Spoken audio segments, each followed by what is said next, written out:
Welcome back to Video Game News Daily, your bragging rights to the ultimate KD ratio with news versus misinformation.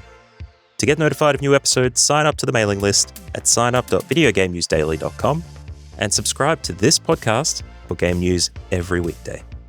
It's Thursday, December 11th, 2025, and yes, it's officially Game Awards week. Let's get into it. We'll start in the UK, where Rockstar's labour issues have reached the floor of Parliament.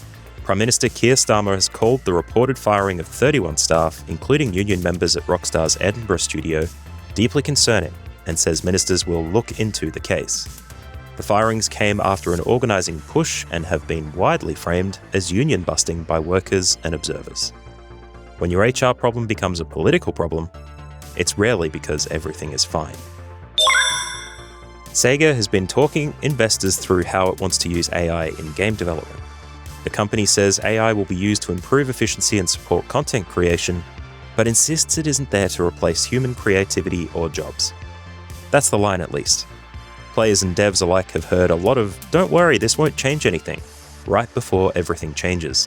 Expect this to be an ongoing theme in earnings calls for the next few years. On the Nintendo side, Wario World has finally escaped the GameCube vault. The Treasure-developed 3D platformer is now available via Nintendo Switch Online, plus expansion packs Nintendo Classics Library, becoming the 7th GameCube game on the service. It's the official re-release since 2003, giving a new audience the chance to experience Wario punching his own cursed treasure in the face. Not the worst metaphor for the modern games business, honestly. Sticking with Nintendo's retro drip feed, Ubisoft's Rayman 2: The Great Escape and Tonic Trouble are coming to the Nintendo 64 tier of Switch Online. Both are late 90s 3D platformers that just sat outside the Mario and Banjo spotlight back in the day. They'll arrive through the Nintendo Classics Library under the expansion pack subscription. Between this and Wario, it's a good week if your favourite console generation is still running on composite cables in your attic. While the Game Awards chases celebrity cameos, Day of the Devs continues to quietly focus on, actual games. This year's Game Awards edition showcased 21 indie titles, from atmospheric horror like Lucid Falls to tactics oddities like Frog Squad, plus multiple demos and playtests going live. VGC, Game Informer, and Polygon all have roundups if you want a clean list of everything shown. At this point, Day of the Devs is basically the playable conscience of Game Awards week. Speaking of, GameSpot has the essentials if you're planning your snack schedule around the Game Awards tonight. The show kicks off at 4:30pm Pacific, 7:30pm Eastern, and is streaming pretty much everywhere video exists: YouTube, Twitch, and a pile of regional platforms. Expect a mix of trophies, trailers, marketing deals, and at least one world premiere logo that lasts longer than the actual footage. If you're only there for the reveals, you're not alone. Award season favourite Claire Obscure Expedition 33 continues its victory lap. The French indie has sold around 5 million copies and picked up a record number of Game Awards nominations, including Game of the Year. The team told GameSpot they had a lot of arguments internally over the game's ending, which probably explains why it sparked so much debate among players too. It's the rare prestige hit that's commercially big, critically decorated, and still manages to annoy people.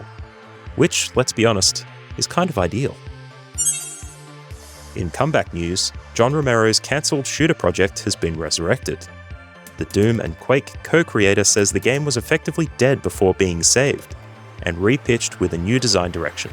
There are no big details yet, no title, no release window, just confirmation that the project lives.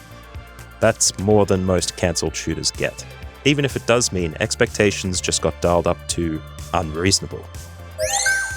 And finally, a classic CRPG is getting another chance to behave itself. Polygon reports that a new version of the Temple of Elemental Evil is now on Steam, with long-requested bug fixes and quality-of-life upgrades baked in.